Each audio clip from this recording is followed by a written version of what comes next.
Want to share the poll results so our presenters know who's there. So it looks like we've got some EMTs, nurses, some other. Let me move this up here. So talking about how familiar are you with safety practices of all the areas of the state of Utah? I ask this question because, again, a lot of people know Salt Lake County, the mountains, but we're going to be focusing specifically on Southern Utah. So looking at how you're familiar are you with safety practices? And then this is the one I ask you to answer very honestly, is how often do you use the correct safety equipment while operating? So I appreciate that you guys were honest about this. And like I said, it was and the 3 that always use it, more power to you, because even I struggle with that sometimes and I teach it. So every time I think, oh, I'm not going to wear a seatbelt or something like that on our OHV, I'm like, nope, I have to. I teach this. I can't not do it. All right. Okay, I am going to turn the time over to our 2 presenters, to Brandon and Matt, if they want to do a quick introduction. I don't know who's going to go first. And Matt, since you're already off mute, it looks like I'm going to pick on you first and let you give an introduction of who you are, what do you do, a little bit of background, and then we will let Brandon introduce himself, and then Matt will just turn it back over to you to start the presentation. Okay. My name is Matt McCune. I work for Grand County EMS down here in Moab, Utah. My background is I'm a registered nurse as well as a paramedic. I work for EMS primarily and then moonlight in the ER here in Moab at Moab Regional Hospital. I've been involved with healthcare now since 1999 and came back to EMS full-time in 2019. So it's a little bit about me.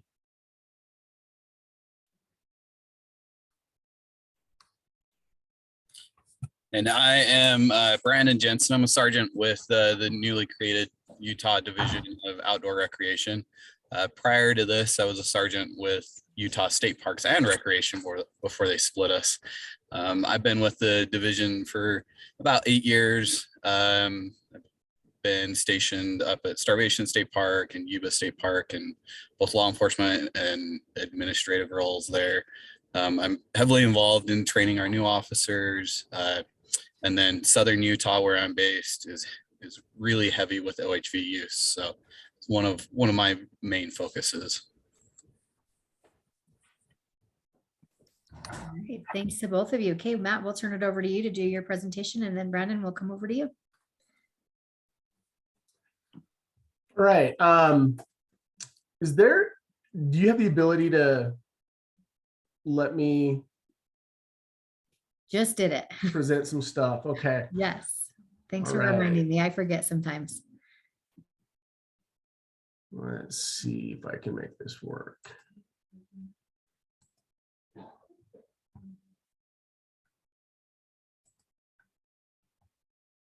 All right. Can everybody see this graph that I have up here? I can see it. Yes. Okay. So, when Jamie asked about, the OHV safety and things that, a subject to talk about, I was able to hop into our EHR and pull some data, some historic data. What you're seeing here is the information for 2020 through 2022 as of yesterday. And one of the things that, we're a tourist-based economy. We have people coming to Moab from all over the world, really, to recreate here, whether it's to see arches, go hiking, go run the Colorado River. And the other big thing is we see a lot of motorcycle, UTV, jeeping, just general off-road activities. And so one of the things that I wanted to just point out here is our leading cause of injury around here is actually falls. You think high-speed motor stuff. We actually treat more people who fall, whether it's a ground level fall or fall from height or fall off a cliff. But the one thing that we have been seeing over the past few years is this increase in ATV, motorcycle, accidents. So falls account for 32% of our injury type calls, whereas the ATV or OHV use accounts for 12% of our calls. And looking at this information it's pretty significant for our area. As call volume increases, as the tourism continues to grow, it definitely puts more stress on our service as an agency. We're not a typical EMS agency where we have a 7-minute response and a 7-minute transport. The majority of these calls, you get hurt out on Slick Rock Bike Trail, in an OHV accident, it's hours of time dedicated to that rescue. And the resources that get pulled into it are multi-agency, from federal law enforcement, state parks, local law enforcement, search and rescue, sometimes helicopter resources. So, injury is a big generator of call volume for us as an agency. One of the things that we've been seeing an uptake in is with the UTV, increase in UTV numbers, we've actually been seeing an increase in hand injuries of all things. And what we're seeing is that, natural instinct of, hey, I'm falling, I want to reach out and grab something, and they reach out and grab this roll bar, and the hand gets pinned between whatever surface in the roll bar. So we've actually seen quite the uptake in those kind of injury patterns. As far as general injuries go, our lower extremity injuries are still the most prevalent: lower leg, foot, and ankle. And I wasn't able to break that out in this graph, looking specifically at UTV and ATV, but as far as body systems, the foot, ankle, lower extremity, ankle injury accounts for 14.7%. Hand is definitely increasing. So that's kind of where we're at here in Moab.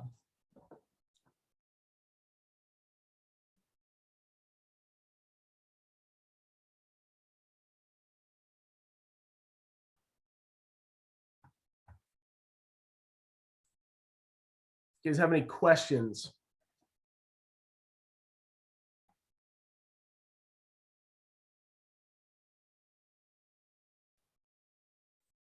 Any questions at all for Matt out there? And Matt, you did talk about, because I know you and I have spoken before about the extent of time it takes to call and resources. So if you don't mind just taking a quick second to talk about the response from EMS when you have to go on a longer extraction or there's a longer time, what should people know and what should they expect when they do have to call for help and it is going to be a long time? Yeah, that's a great question. So, in the area of southeastern Utah, there's some places where you've got great cell coverage.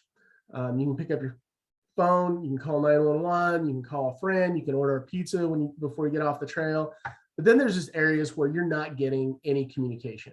So I think, as people are coming down to recreate, kind of having that plan of, think ahead a little bit. You don't have to have this mindset of, doom and gloom, but it's always good to have a plan in place. What if something happens?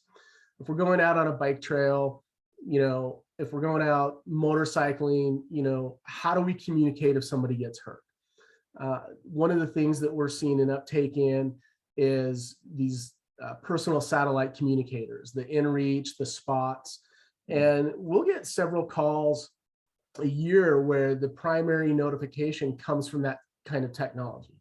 So having a plan in place, having the resources to take care of yourself. One of the things, we're coming into the warm season, we were 96 degrees yesterday. So thinking ahead of being able to keep yourself hydrated, being able to, have, a plan of where you're going to, how much water you're going to bring. And then the the simple things that we go back to the Boy Scouts of, hey, letting somebody know where you're going. And then if something does happen, are you riding with someone? Can that person get out and get communications to you? So when a call typically starts, a phone call or somebody will notify our dispatch center.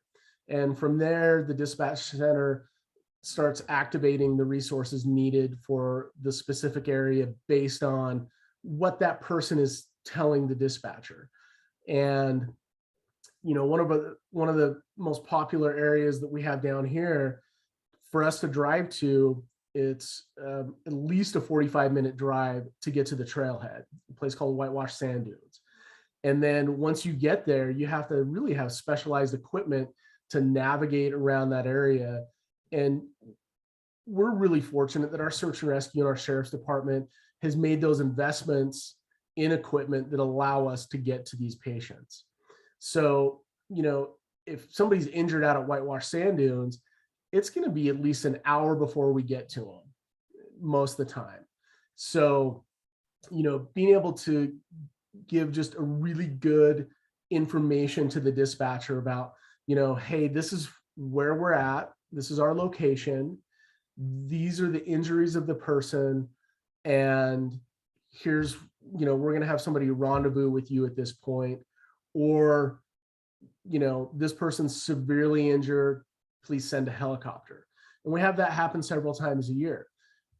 Even if a helicopter is dispatched, we're responding by ground anyway.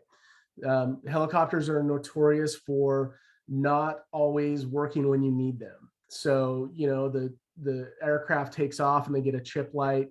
We're fortunate. We have a helicopter service here in Moab. Classic Lifeguard has a base here, but they're not always available. The next closest air resource is anywhere from an hour to an hour and 20 minutes away. So the amount of time it takes, people need to be thinking ahead. What can I do to take care of myself? What can I do to take care of my friends? And do I have the resources in case I break down to take care of myself? So I hope that answered your question. Yeah, and then just one more question I have, because people think Southern Utah, warmer weather. How many of these traumatic injuries or people are you responding on that have hypothermia? I haven't pulled that information, but that's one of our trauma measures that we work with our local hospital with, is making sure all trauma patients are treated with warming measures. The most recent case that I can think of was a UTV accident where the individuals involved in it had some pretty significant injuries, and their tympanic temp was 97. But pulling all the data from years past, I didn't look at that. We look at them with individual calls, and it's something that we definitely take into account when we're treating these trauma patients. Perfect. Thank you, Matt. Okay, Brandon, we're going to turn the time over to you, and then we'll have time for questions. If you guys think of anything for Matt at the end, he'll still be here. You can ask any questions. So Brandon, it's all yours. Awesome. And I'll just echo what Matt was saying with the hand injuries and that. One thing we've really started pushing with the general public is to carry a first aid kit that's appropriate for the sport and being out in an OHV. You think about the mechanism of injuries that happen with these OHVs. There's a really high speed. A lot of times there's a lot of weight. And like he said, a lot of people have that instinct to put their hands out. We see a lot of amputations. We had one this weekend in St. George. Very similar situation. Guy stuck his hand out and the machine rolled over on top of it. If people can just carry a couple tourniquets with them in their first aid kit, And then also some emergency blankets to help combat that cascade effect with all the blood loss.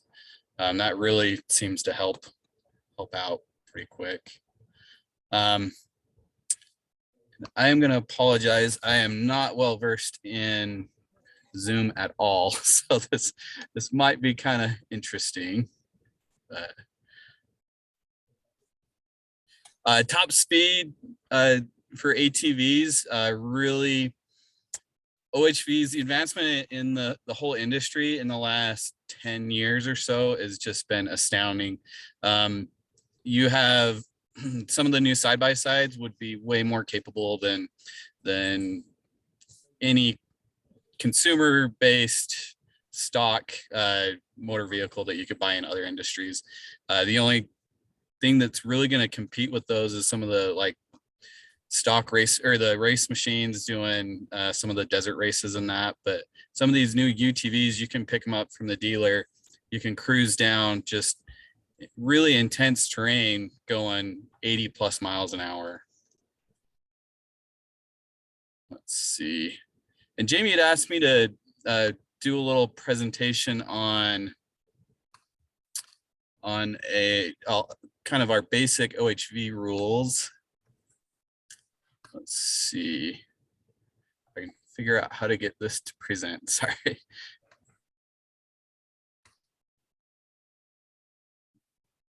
That's all right. I don't think you can top my IT difficulties for today, so we're good.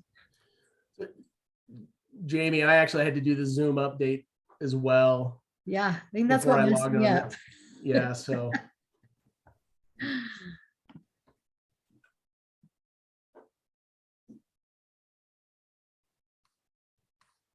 All right, can you guys see my slideshow? Yes. Perfect. Okay, so again, this is just going to be kind of a basic highlight on our basic safety rules and regulations for off-highway vehicles. And it is primarily found in Utah Code in Chapter 41, Section 22. And then also there's some administrative code that does that as well. And that's Administrative Rule 651 throughout there. But the OHV program policy declaration is found in that code. Sorry, technical difficulties. And it says it's the policy of the state to promote safety and protection for persons, property, and the environment connected with the use, operation, and equipment of off-highway vehicles, to promote uniformity of laws, to adopt and pursue a safety education program, and to develop trails and other facilities for the use of these vehicles. If you look through the state code, every section begins with definitions. So we're gonna start with that and define a few things that are highly applicable to this. An OHV, or an off-highway vehicle, means any snowmobile, all-terrain type 1, 2, or 3, or a motorcycle. An operator means a person who is in actual physical control of an off-highway vehicle. The highway it's a little bit different from the colloquial or general definition of a highway. The legal definition in this section means the entire width between the boundary lines of every way or place of whatever nature, when any part of it is open to the use by public for vehicular travel. So to this definition, that could include, Highway 40 going from Park City up to Vernal, or it could mean the entire area of Little Sahara Sand Dunes, anywhere where that vehicular travel is allowed. It doesn't have to be a pavement surface. A type 1 ATV, this is going to be like your standard four-wheeler, that colloquial term, or a quad, but it's any motor vehicle that's 52 inches or less in width, having an unladen dry weight of 1,500 pounds or less, and it has to have at least 3 or more tires. And the big thing with this is the seat is designed to be straddled, and it has handlebars. Rather than sitting inside of a seat, you sit on top of this. And it's with all the OHVs, they're designed for travel over unimproved terrains. A motorcycle, or as we like to refer to them as an off-highway motorcycle in this regard, is any motor vehicle that has a saddle for use of the operator to straddle, and it only has 2 tires. A type 2 ATV, this is more of our UTVs that we're starting to see really explode in popularity. But they're a vehicle with 80 inches or less in width. They travel on 4 or more low pressure tires. They have a steering wheel, non-straddle seating, which is typically side by side, which is where we get that term from with the side by sides. They have rollover protection system, and they're again designed for travel over unimproved terrain. And they're either electrically powered or combustion engine powered, with an unladen weight of 2,500 pounds. The definition of this is actually changing July 1st out of this last legislative session. They're upping that weight to 3,500 pounds, just because these machines are getting bigger and bigger and more capable. This does include go-karts, sand rails, dune buggies, etc. And then there is the type 3 class. That's kind of just the general catch-all for everything else that doesn't fit into this. Something that's maybe even bigger than that 80 inches, like these home-built rock crawlers and that type of thing. Anything that's recreational based that doesn't fit these definitions. A street legal ATV is a type 1, 2, or 3 ATV that has been modified to meet the requirements for operation on streets and roadways. That's defined in Utah code. There's also some recreation or operational restrictions to these. So going over some safety laws, really one of the biggest things that we push and one of the most important safety aspects is a helmet. Helmets can dramatically reduce the likelihood of serious injury in the event of an accident. And they're required for anyone who's under the age of 18 and operating a type 1 ATV, off-highway motorcycle, or a snowmobile. Really, they're one of the most important piece of equipment, and we really encourage everyone to wear them, whether it's required by law or not. You'll notice that type 2 ATVs are not included in that. The roll cage and seat belts kind of, that's what the legislative body has fills that requirement. But you look at the automobile industry in the last 20, 30 years, everything that's changed inside of a car, everything is soft and, you know, it's made to compress when you get in an accident. These UTVs, there's a lot of exposed metal. They go extremely fast. There's a huge likelihood for injury, and when something's going to give, it's going to be flesh. It's not going to be the metal roll cage. Helmets need to have a safety rating of at least the DOT standard. That DOT safety certificate, it was developed back in 1974. So since then, there's been some new organizations that have developed their own safety standards. ECE and Snell are also some really popular ones, and they kind of go above and beyond that DOT standard. So we want them to at least have that DOT standard, and they need to be properly fitting, and they need to be fastened. If they're not fastened, they're not going to do anything in the event of an accident. And one thing we see a lot is parents putting bicycle helmets and ski helmets on their kids, and they just really aren't designed for the impacts that you'll end up seeing with an ATV or an off-highway vehicle.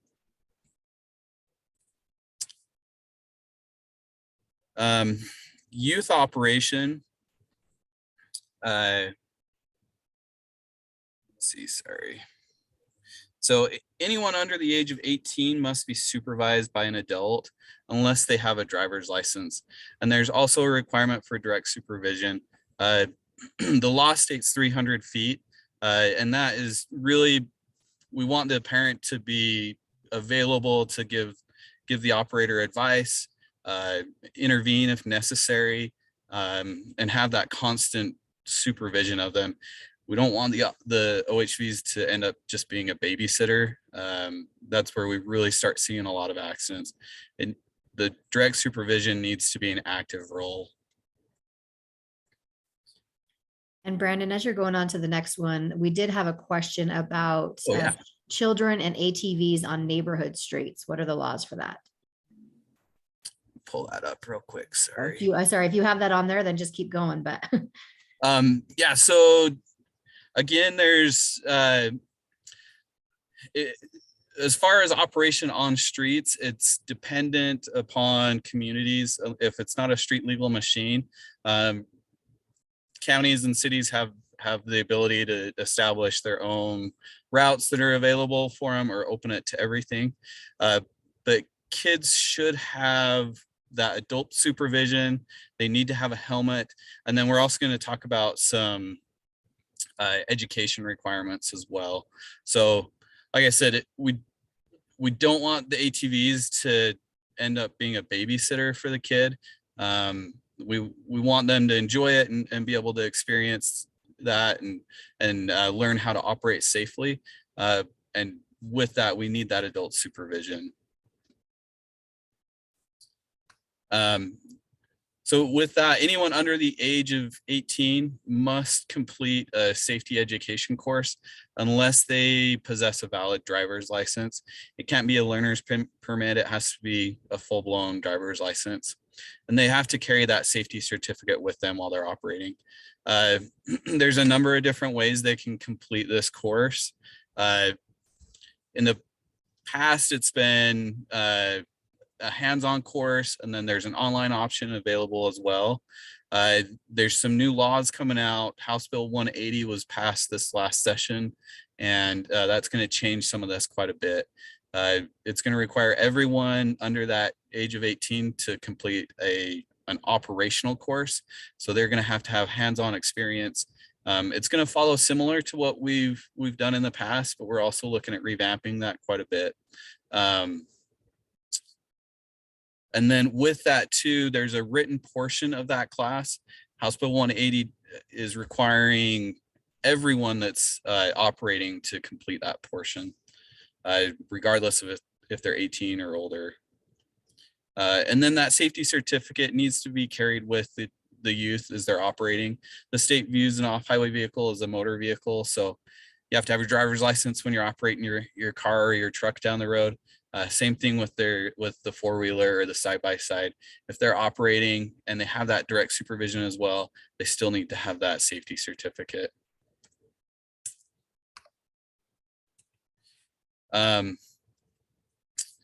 There's also some required equipment, obviously brakes, adequate to stop the movement of the vehicle. Headlights and taillights are required after sunset and between sunset and sunrise. Noise control device, and then in all but snowmobiles, a spark arrestor is also required, which in Utah, we're very well versed in fire season. It's always a huge factor. And then it's specific to certain areas. There's 3 areas in Utah that are designated as sand dunes. And in these areas, safety whip flags are required, and they need to be a certain size and color, and they need to be tall enough to alert the other operators around them of their presence. The flags serve as an early warner, so when they're coming over a sand dune, whoever's on the other side of it coming up over the other side, they can see that flag before they see the machine, and they can avoid a collision.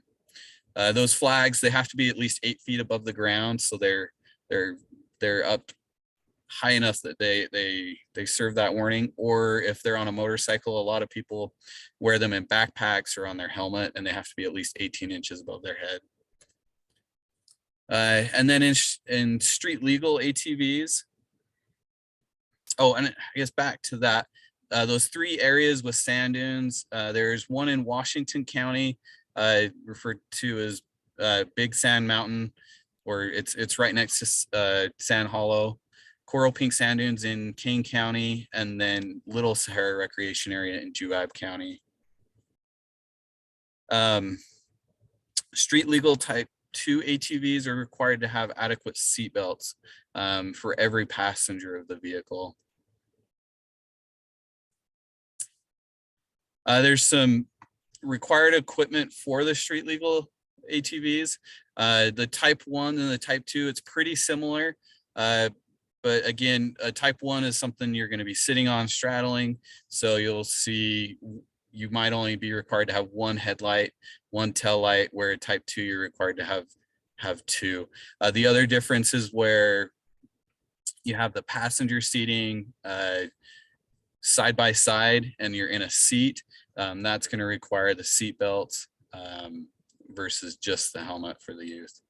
The other thing with that, where there's street legal, liability insurance is also required.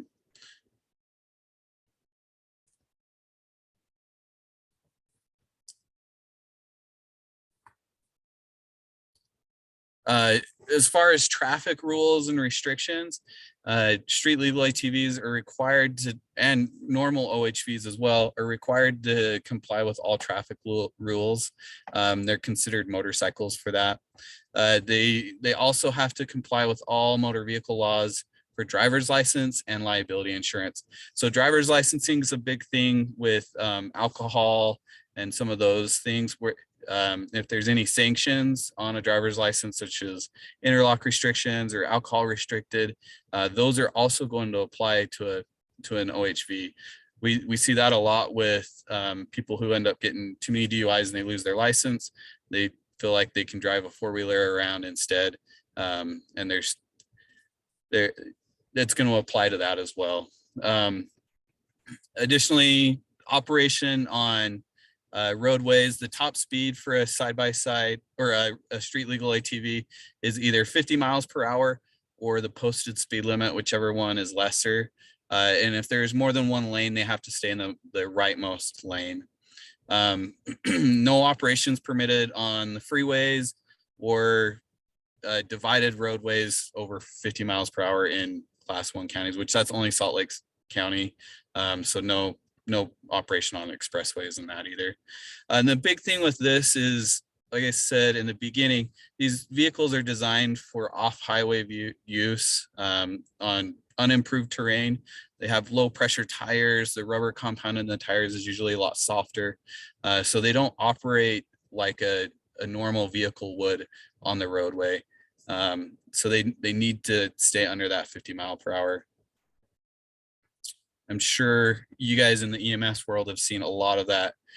You know, if people take a turn too sharp and they really grab hard on the road and end up rolling pretty easily. There's some accident requirements as well. Any person operating an off-highway vehicle is subject to the normal traffic code, unless it's specifically excluded. And there's all those duties and responsibilities that come in place with an accident are also applicable to any OHV accident. If there's property damage that occurs, or if there's injury, they still are required to report it. And that's, again, that goes back into the alcohol use and drug use. A lot of people try and avoid that. And that's one of our biggest challenges to combat. There's some requirements for any fatal accidents. That accident has to be reported within 15 days. And that's a federal law that we have to comply with. And they can be reported to anyone within my division, within the Division of Outdoor Recreation, any DNR agency that's law enforcement, so state parks or wildlife, or even your local county or city agencies can do accident reporting on that as well. Alcohol and drug enforcement is huge. That's one of our biggest things that we participate in, and one of our main focuses as law enforcement officers with recreation and parks. It's such a focus that all of our rangers complete even more extensive training on detection and investigation on DUIs past what the state requirement is. So all of our officers go through the same academy as like a trooper or a county deputy. And then we do quite a bit more on this, especially where we're out on uneven ground and in the field. We do different field sobriety tests. Like I said, we do a lot of instruction and training on detecting this and investigating and prosecuting through this. But on the state code, it says a person may not operate or be in actual physical control of a vehicle within this state if the, sorry, let me try and read it from here. If the person has sufficient alcohol in the person's body, that a subsequent chemical test shows that the person has a blood or breath alcohol concentration of 0.05 grams or greater at the time of the arrest. If they're under the influence of alcohol, any drug or the combined influence of alcohol and any drug to a degree that renders the person incapable of safely operating the vehicle, or if they have a blood or breath alcohol concentration of 0.05 grams greater at the time of operation of the actual physical control. So this is directly out of the motor vehicle code. The big thing with this is a DUI you can end up getting a DUI on a four-wheeler just as easy as you can inside of your car or your truck. And I would even argue that it's more dangerous to mix the drinking and driving on OHVs than it is in a normal car. You don't have all the safety measures inside of an OHV that you do in a normal automobile. And like we talked about, these machines can go a lot faster in a lot worse terrain. They're not on a nice paved road all the time. There's just a really high degree of room for accident, and any way that you diminish your ability to react is definitely a downfall. The other thing with that is open containers. A lot of times we stop people and they're under the impression that it's okay to drink inside of a side-by-side. It's not. Any open alcohol inside of any open or any motor vehicle in the passenger compartment is considered an open container. And that's something that we really, really combat. We see it a lot. We joke that side-by-sides have cup holders and they're going to get filled up. So that's something that we really, really try to enforce. Like I said, over here, we've got zero tolerance for all of that. In the passenger compartment, it includes anywhere that's in reach of a passenger or the driver. So that includes a glove box even. Like I said, OHVs are considered motor vehicles, so drug and alcohol restrictions apply. DUI of drugs and or alcohol can result in some really stiff penalties, such as driver's license restrictions, suspensions, jail time, getting your machine impounded, and a lot of times that results in loss of work as well. Courtesy and ethics. Each rider must be a good ambassador for the sport. Generally, this means learning to share the trails with other users as well as other user groups, and learning to take proper care of the environment that they ride in. This involves, protecting our own riding privileges through the state. We don't want to damage environments. We don't want to, a big thing in Moab is the noise, and we're starting to see that a lot in Washington County as well. Tokerville is having a really big issue with that. All these OHVs running through town, and they're really loud. I wouldn't want them running past my house all night long as well. So if you're going through these areas, be respectful of the other people in the environment. And with that, not altering your exhaust system, keeping that stock exhaust on there really goes to help. Not harassing wildlife and other domestic animals, and then packing out trash that we bring in. That's one thing that we really combat with alcohol in that open container that I was talking about.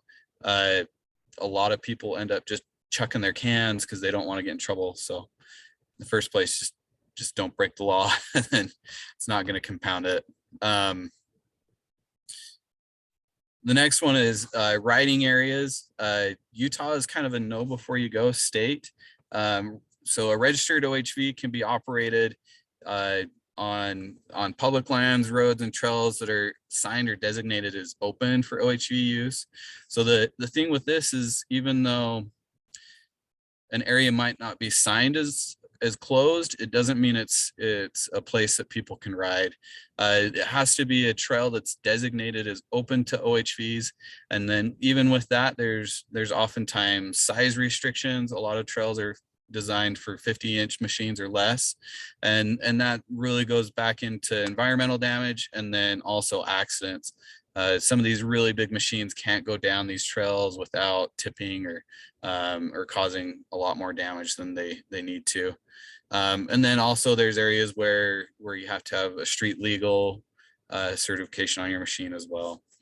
But it's, again, like I said, it's the operator's responsibility to know which areas are open to OHV use.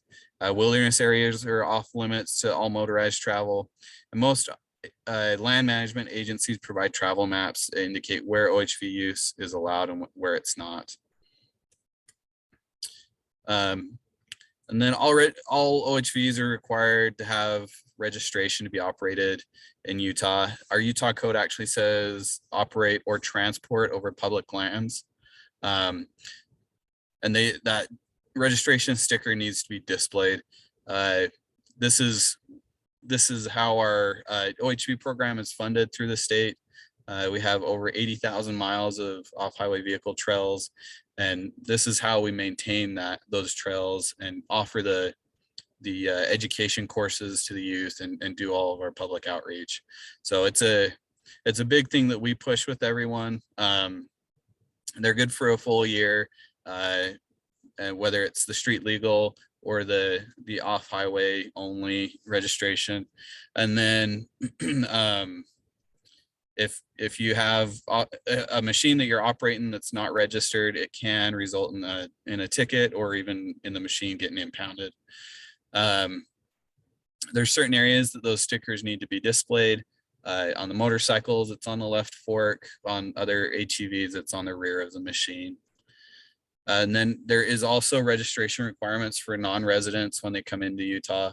I know that's a big thing down in Moab. It's a big thing for us down here towards Washington County, and then around all the border areas of the state. But those non-resident permits can be purchased at most of the Maverick gas stations and then online as well. Or a lot of the state parks sell them as well. And we do offer reciprocity if a state has their own street legal registration. And that's pretty much all I have. Is there any other questions? Hey, Brandon, this is Matt. So one of the questions I have is there's helmet laws for your motorcycles and ATVs. Mm-hmm. Do those helmet laws apply to the UTVs for the under 18 population? Unfortunately, no. Like I said, the legislative bodies felt that the roll cage and the seatbelt fills that requirement.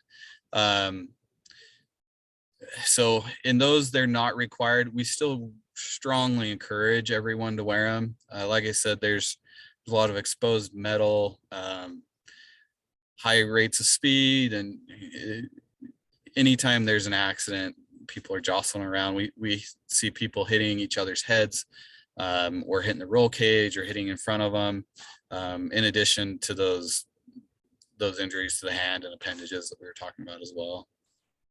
Yeah, I really feel like we're starting to see more head injury patients from the UTV population than ever before. Yeah, and I think that's partially due to, just the explosion of the sport, and really with COVID and everything going on with recreation in the last few years.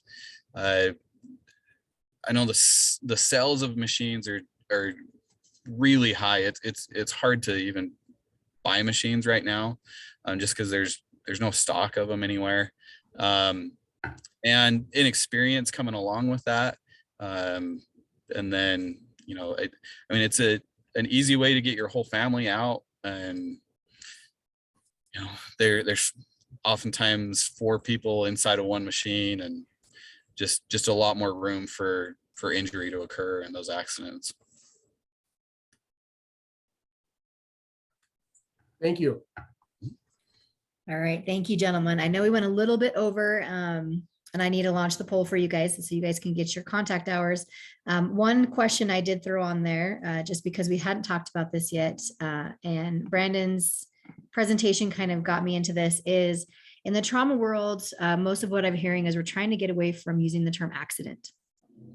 We try and get it, and the reason being is that helps put it into our head that majority of these incidents are preventable. By implementing these safety prevention tips, by operating safely, practicing safely.